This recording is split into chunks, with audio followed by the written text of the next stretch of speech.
Hola, muy buenas tardes. Gracias por escucharnos nuevamente en este subprograma Zoom Politicón.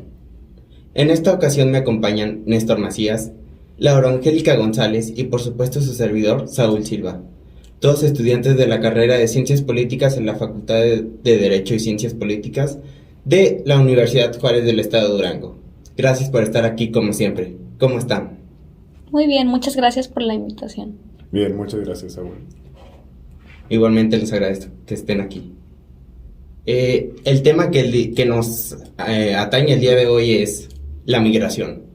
Migrar es algo humano, un proceso natural que hemos llevado a cabo por generaciones. Hoy en día el migrar significa el deseo de avanzar, si tu patria no te lo está permitiendo.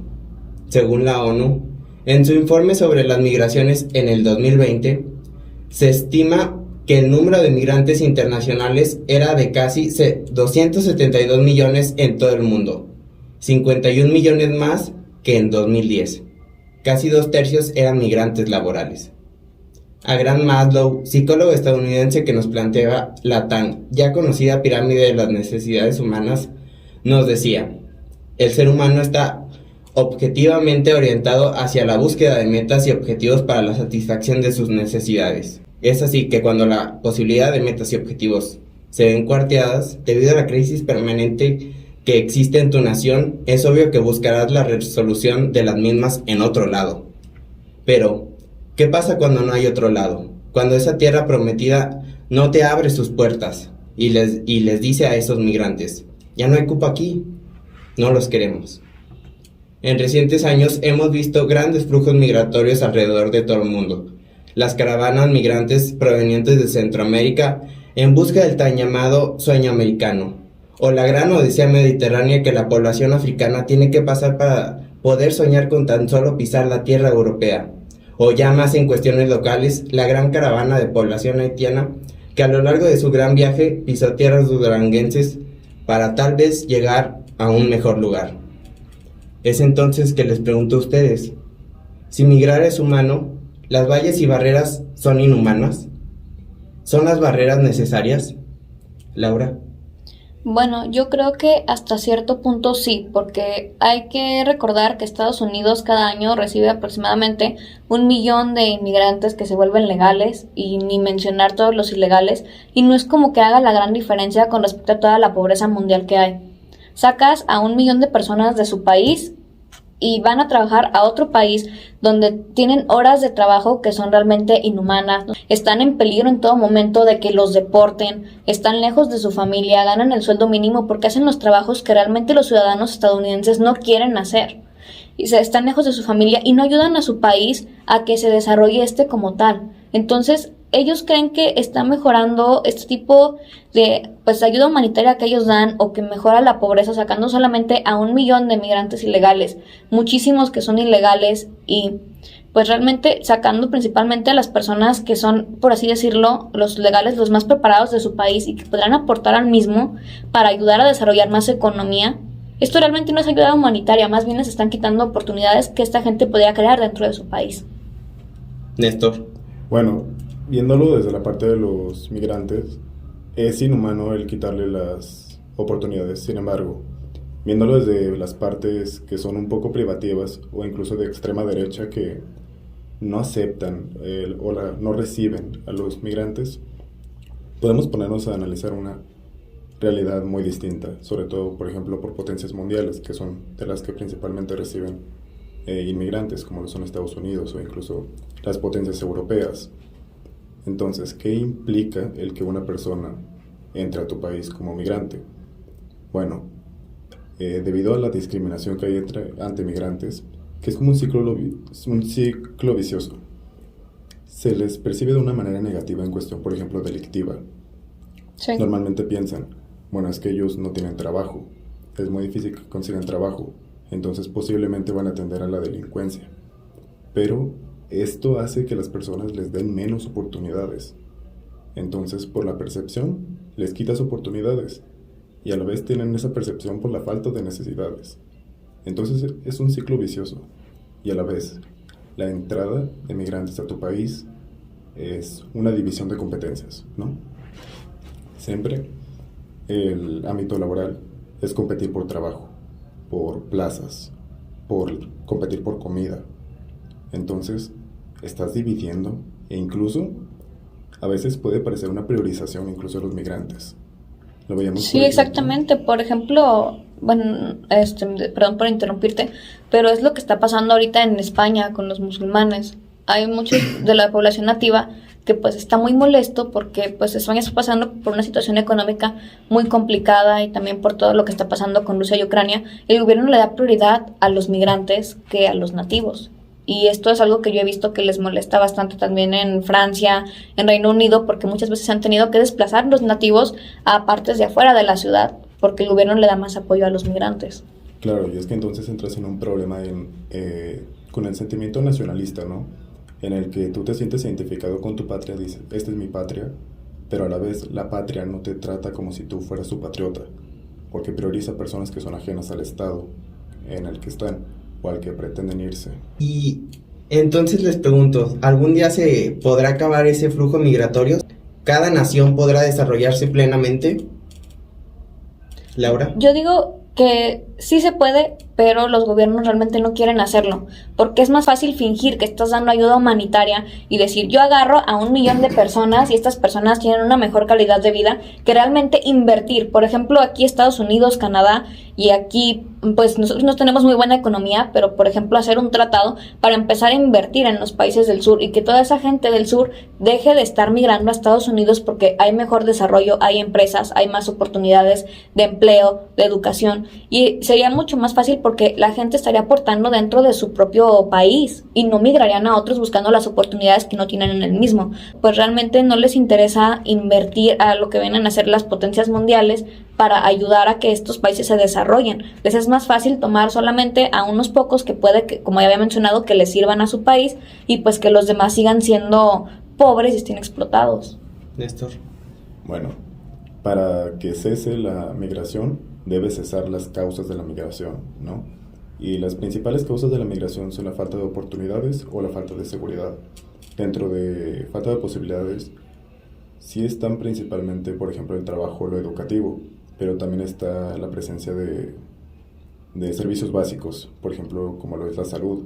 Entonces, cuando tu estado no te está permitiendo o no te está brindando para Tus cubrir tus necesidades necesidades básicas, entonces vas a buscarlos, justamente como decía Saúl, en otro medio, vas a buscarlos en otro lugar. Y ahora, por cuestión de seguridad, vemos, por ejemplo, que hay países que han tomado tornos bélicos, y entonces, o incluso por cuestión de delincuencia, entonces no me siento seguro aquí, voy a buscar esa seguridad en otro país, o incluso pues en otra provincia, dentro de los mismos estados. Entonces, sí podría cesar, pero sería irreal decir que va a cesar completamente, Sí. porque muchas veces también es cuestión cultural. Por poner un ejemplo bobo, están las personas que migran a Japón porque les gusta la cultura japonesa, que es idealizada por el anime, por ejemplo. Chale. Entonces no es únicamente por necesidades, también puede ser por cuestión cultural o de gustos, como Sí. hay mucha gente que quiere migrar, por ejemplo, de Estados Unidos a zonas de playa, aquí en México. Sí, pero pues principalmente el migrar es buscar una necesidad, ¿no? Buscar un deseo, buscar un anhelo, ¿no? Bueno, pues es que hay personas que también migran por sus deseos. Y eso ya es diferente a que lo hagas por necesidad. Es un concepto muy amplio y que puede entrar dentro de muchos cupos, por así decirlo. Y pasando a otra cuestión, a otra pregunta, les pregunto, ¿se tiene que tener miedo al migrante? ¿Se le tiene que tener miedo cuando llega a tu país, cuando llega a tu patria?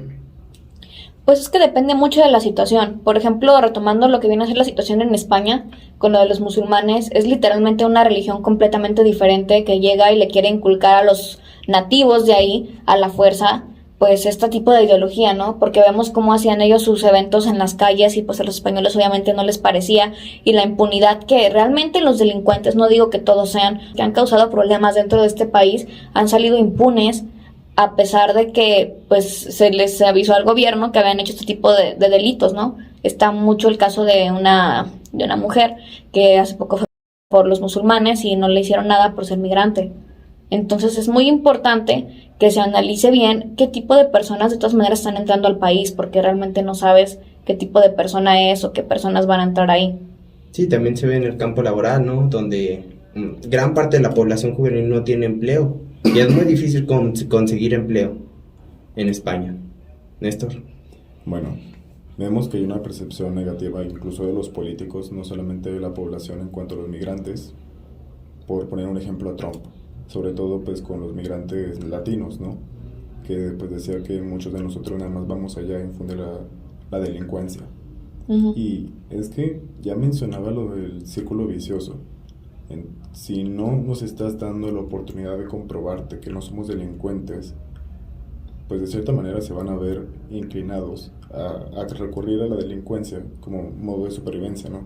De conseguir sus medios. Pero no, las personas no son necesariamente así. Y vemos, por ejemplo, el caso contrario con los médicos cubanos. O sea, incluso la gente se siente honorada de que vengan aquí a México, ¿no? Pero también está el problema de que dices, bueno, es que están quitando plazas a los médicos de aquí de México. Uh-huh. Entonces, Sí, de hecho. es un honor que personas reconocidas en su país o personas que pues son características por su nacionalidad vengan. Es que yo creo que hasta cierto punto eso, sí es cierto eso que dices, pero yo creo que hasta cierto punto es una doble moral de la sociedad, porque como dices, o sea, vienen médicos cubanos y es un honor, pero vienen otras personas y no. Yo creo que de igual manera, sea cual sea la persona, no es realmente un honor, porque como dices, están quitando la oportunidad a los mismos nativos de que puedan obtener algún tipo de trabajo que es muy difícil. Y luego también, sobre todo, pues yo creo que sí es muy importante esta mezcolanza cultural que se está haciendo y desarrollando. Por ejemplo, llegan, el ejemplo de los musulmanes en España, llegan de otros países y pues en lugar de adaptarse a esa cultura y a esa sociedad a donde llegaron, quieren seguir manteniendo la suya, que pues yo digo que si la mantienen personalmente no hay ningún problema, pero después quieren irla implantando dentro de la sociedad. Claro, y es que es un choque para el que muchos no están listos. Estamos acostumbrados a vivir entre ciertas culturas, pero llega una nueva y no solamente llega y choca con nosotros, sino que a veces, incluso como dices, intentan imponer. Entonces hay un choque todavía mayor y la percepción negativa, pues por así decirlo, se ve como retroalimentada. Dice, ¿sabes qué? Ahora tengo argumentos para decir que no podemos confiar en ti. Y justamente quiero recalcar es dividir la posibilidad de trabajo con los migrantes.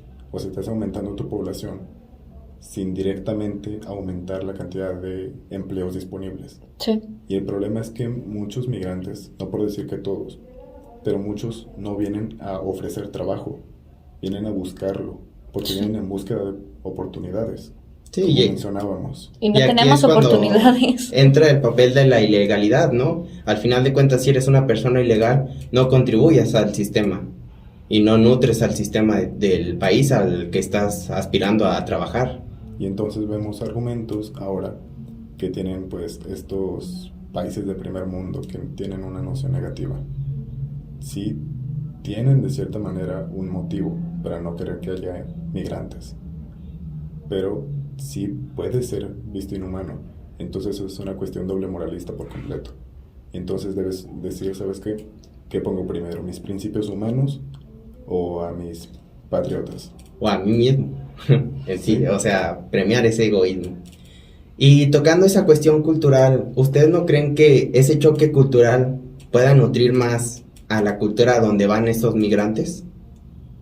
Laura. Pues yo la verdad creo que realmente no, porque si a ti te interesa realmente convivir con algún otro tipo de cultura o si te interesa mucho una cultura, obviamente tienes una buena percepción de ella, te acercas, intentas investigar o a las personas que les gusta viajar, pero aquí el problema es cuando entran demasiadas personas y causan muchos problemas, como por ejemplo en España y Francia, y es cuando la gente, como dice Néstor, empieza a verlo de manera negativa, porque se sienten atacados, ellos como nativos no se sienten la prioridad de su país. Y se repele esa cultura. Y se repele esa cultura, en lugar de a lo mejor tomar las cosas positivas de la misma, al ellos estarte quitando oportunidades o ver que el gobierno les da prioridad a ellos, que no son realmente ciudadanos de ese país, empiezas a repelerla y a verlo como algo negativo. Entonces no es como que te esté aportando algo a enriquecer tu cultura, sino que tú te sientes atacado y desplazado o reemplazado por esto, porque incluso los españoles sienten que los musulmanes están empezando a reemplazar lo que viene a ser su raza, porque ya están empezando a nacer muchísimos niños de estas personas musulmanas que están llegando y cada vez hay más en España. Entonces ellos sienten que están empezando a reemplazar a los ciudadanos españoles por solamente ciudadanos musulmanes, y esto hace que tengan una opinión mucho más negativa de los migrantes. Néstor. Claro, hay una buena percepción de cierta manera de la entrada de culturas. No siempre se tiene una buena imagen de los migrantes, sin embargo uno dice, pues, qué mejor, ¿no? El enriquecer la cultura del país, tener más variedad, conocer pues más de las costumbres de las personas. Sin embargo, también vemos una inclinación cada vez mayor, no a enriquecer, por así decirlo, por medio de lo que hay afuera, sino a conservar lo que tenemos adentro. Lo vemos plasmado incluso en la Constitución Política de los Estados Unidos Mexicanos, Sí. en el artículo 2. No es como que forzosamente tengas que aceptar las culturas que vienen, sino prioriza las culturas que ya tienes, evita que mueran. Y entonces ya vemos que están en condiciones duras estas culturas, y entonces empieza a crecer la sociedad por los migrantes. Entonces vemos que las condiciones van haciéndose incluso más duras para estas. Entonces, ¿cómo puedes proteger tu cultura? Y si ya está considerado prioridad, entonces creo que hay un problema en el recibir otras culturas. Bueno, y supongamos que ya está ese flujo migrante en tu país, ya está en tu nación, y ya no puedes hacer mucho con esta población migrante. Entonces, ¿cómo le integras a esta sociedad? O a la sociedad donde perteneces y donde te sientes patriota. Tú como un patriota que vives en tu nación, pues, en tu patria. Aceptas que las culturas van a ser diluidas, porque tenemos el problema de que queremos que todo sea puro, como se encontraba antes, por ejemplo, de la conquista. Sin embargo, yo creo que es incluso tóxico pensar de esa manera, porque estás forzando las cosas a ir de manera que no les resulta natural, porque se supone que estamos evolucionando como sociedad, y estas culturas deberían seguir el paso, porque por eso las estamos viendo morir, porque no se están adaptando, porque no pueden seguir adelante con un mundo que a la vez les exige más y les ofrece más. Entonces yo creo que algo fundamental es decir, ¿sabes qué? Comprendo que te vas a diluir, eventualmente quizá desaparezcas. Entonces no busquemos mantener estas divisiones de cultura, quizá busquemos pues una cultura única nacionalista, que pues también es el fin del Estado, ¿no? El poner en todos un sentido nacionalista, que yo creo que se pierde incluso cuando te abanderas en mi cultura únicamente. Laura. Pues yo la verdad no estoy de acuerdo con esto, porque yo creo que sí es muy importante que pues tú aceptes tu cultura tal y como es, y que realmente no quieras cambiar de lugar. Lo principal que yo creo es que las personas se puedan desarrollar dentro de su país, porque pues hace mucho un judío conocido como Kaleri lo que buscaba era que hubiera pues principalmente migraciones masivas, para que hubiera una mezcolanza de razas muy grande y que las personas perdieran, exactamente como dijo Néstor, ese sentido de nacionalidad y ese sentido de cultura, y que ya hubiera en todos los países personas de todas las naciones, y así nadie tuviera un sentido de pertenencia. Porque hay que recordar que tú, al ser de un país, al tener una nacionalidad, tienes un sentido de pertenencia con tu gente y con tu pueblo, y hasta cierto punto los pueblos son soberanos, y con todo esto, como dice Néstor, pues se perdería esa línea divisora de los estados, y pues ya realmente no tendrías tú una identidad como persona. ¿Y no creen que ese nacionalismo llevado pues a un nacionalismo fuerte sería algo peligroso? Sí, es que los dos extremos son muy peligrosos. Tanto El perderlo como el tenerlo tanto demasiado. tanto el perder totalmente tu identidad como ciudadano, como persona, y adaptarte a lo que viene a ser como que un nacionalismo mundial, sentirte parte así totalmente y sin tener una identidad, como el nacionalismo en exceso, ambos son muy peligrosos. Todo en exceso es peligroso porque el nacionalismo en exceso puede caer en lo mismo que ya habíamos visto en la época de Adolf, de que querer una pureza totalmente de la raza, que obviamente ya no se puede porque ya todos somos pues una mezcla de culturas y de razas, pero también yo creo que es muy importante de todas maneras mantener tu identidad como pueblo, tus costumbres para que no se pierdan, porque de igual manera pues, o sea, todos somos iguales pero a la vez somos diferentes y eso es lo que nos enriquece, la diversidad.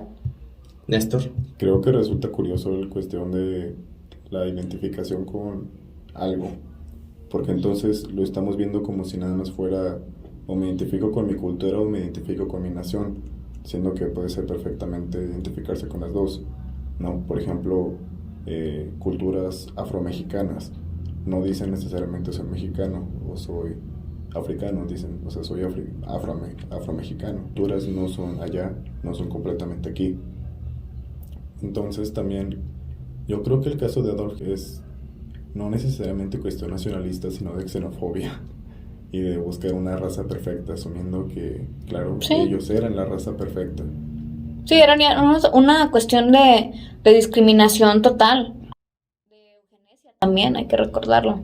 Pero yo creo que es muy diferente querer, por ejemplo, preservar lo mejor para ti como ciudadano de una nación, como por ejemplo ahorita los españoles que siguen peleando por sus derechos, o los franceses, o los ingleses a los que desplazaron por darle lugares a otros migrantes. Yo creo que sí es muy importante, pues cuando tú tienes tu lugar en tu país de origen, que tú naciste ahí, que realmente no se te reemplace por otro tipo de personas o se les dé más importancia que a los nativos. Entonces ahí el nacionalismo toma importancia, ¿no? Y no nada más el sentimiento de los patriotas hacia su patria, sino de la patria hacia los patriotas también. Sí, cobra exactamente. relevancia. Sí, porque se supone que tú eres el pueblo de esa nación y que es tu gobierno, porque tu gobierno va a priorizar a personas externas a priorizarte a ti. Pues, bueno, supongo que aquí la cuestión sería que todos serían ciudadanos por igual, ¿no? Y ninguna de, ni los originarios, ni los inmigrantes fueran tomados como ciudadanos, se podría decir, de segunda categoría. Pues es que es muy difícil porque como te digo, la mayoría de los que llegan quieren empezar a imponer sus usos y costumbres dentro de esa misma sociedad. Entonces, ¿cómo puedes decir que, por ejemplo, las personas que están llegando son parte de una nacionalidad si quieren imponer lo de su misma nacionalidad, de donde provienen?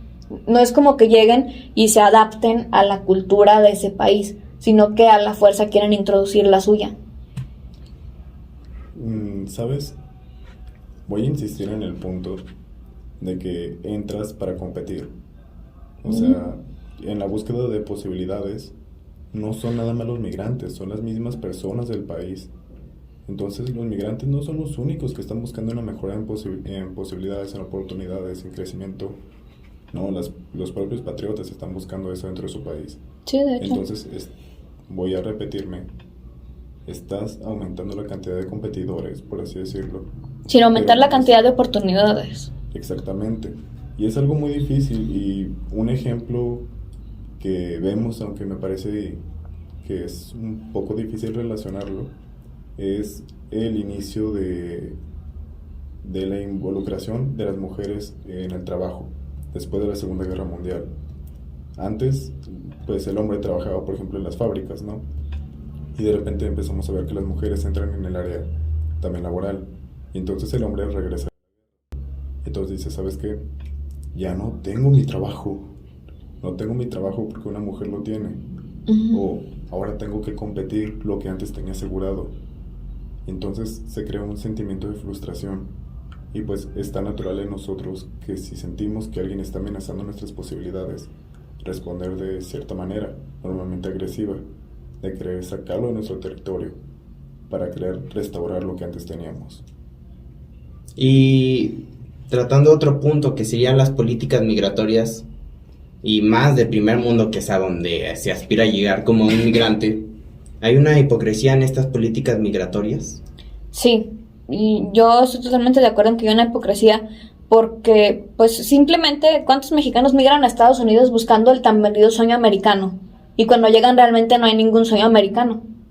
Entonces, yo creo que hace falta dejar de romantizar la migración como algo bueno y algo totalmente positivo. Porque, pues, obviamente te lo venden como, no, pues es que el sueño americano y vas a vivir mejor. Llegan allá y trabajan muchísimas horas y hacen los trabajos que los estadounidenses no quieren hacer. Porque por ese tipo de sueldos, a veces de menos de $2 al día, ¿qué estadounidense va a trabajar? Por ejemplo, en un restaurante lavando miles de platos por menos de $2 al día. Ningún americano quiere hacer eso, entonces es algún tipo de marketing y de estrategia para que las personas vayan y hagan los trabajos que los estadounidenses no quieren hacer. Néstor. Algo curioso de la política, se podría decir, es que no necesariamente tienes que preocuparte por las personas, tienes que hacer que parezca que te preocupas por ellas. Sí. Entonces, ¿qué hago para parecer más humano? Empecé a decir, ¿sabes qué? Vamos a tomar cuidados hacia los inmigrantes, hacia nuestros patriotas, hacia esto y el otro. Pero nada más para parecer más humano. Sin embargo, no mencionas el que va a haber una división de competencias, no mencionas que va a haber quizá por el choque de culturas, no mencionas que va a haber discriminación. O sea... Solo lo muestras del lado romantizado. Claro, lo cuentas parcialmente justamente porque quieres parecer más humano. Y entonces les pregunto, ¿a qué debemos aspirar con la migración? ¿Qué sería, no algo ideal, pero algo funcional? Laura. Yo creo que lo mejor sería que en lugar de seguir vendiendo este tipo de ideas de que migrando vas a tener una mejor calidad de vida, los países de primer mundo empezaran realmente a preocuparse por los países pobres y ayudar a la población pobre, porque puede que migren muchas personas, 2 millones de personas, 3 millones, los que quiera Estados Unidos, pero van a seguir naciendo personas en este estado que es pobre. Y realmente no cambia la situación con que saques a solamente una cantidad de personas de ese país. Entonces es realmente que los países del primer mundo empiecen a desarrollar proyectos que puedan ayudar a desarrollar a los otros países. Y que busquen que las personas se desarrollen dentro de su país y que empiecen a generar riquezas los demás países en lugar de explotarlos. Porque hay que recordar que tanto Europa como Estados Unidos explotan a los países pobres, como África. Néstor. Creo que no es cuestión únicamente del primer mundo, porque también hay países que son, por así decirlo, receptores secundarios, por así decirlo, que es más por consecuencia de una migración no... Sí, son países transitorios. Pues nosotros somos un país transitorio. México recibe a todos los migrantes que no pudieron llegar a Estados Unidos, ¿no? Sí. Y vemos como ejemplo, pues, Haití, sobre todo aquí en Durango. Entonces, lo que comentaba anteriormente, no solucionas o no arreglas a la migración, sino lo que busca solucionar son las causas de esta misma. Entonces, tanto primer mundo, como segundo mundo, como el tercer o cuarto mundo, deben enfocarse en arreglar su economía, sus oportunidades. En generar más oportunidades de trabajo. Eso, y también las cuestiones de seguridad. O sea, vemos muchas personas, por ejemplo, de la Ciudad de México, que hacen cambio a provincia porque se sienten más seguros aquí en Durango, y es un comentario que extranjeros hacen muy, muy comúnmente. Durango es una ciudad tranquila, relativamente, y buscan esa tranquilidad y esa seguridad. Entonces deben checar lo básico, las bases de sus países. Doy más oportunidades de trabajo, mejoro los servicios básicos, doy más seguridad, y yo creo que eso es a lo que debemos aspirar, no a cambiar la migración, sino lo que la causa. Creo que con esto hemos finalizado perfectamente y me despido de ustedes, Radio Escucha, y les agradezco por escucharnos en esta transmisión de Zoom Politicón. Los invito a que nos sigan por redes sociales por @Radio UGET en Twitter, en Facebook como Radio UGET en Instagram como Radio UGET Oficial. El teléfono de WhatsApp es 618-278-3176. Muchas gracias y hasta la próxima.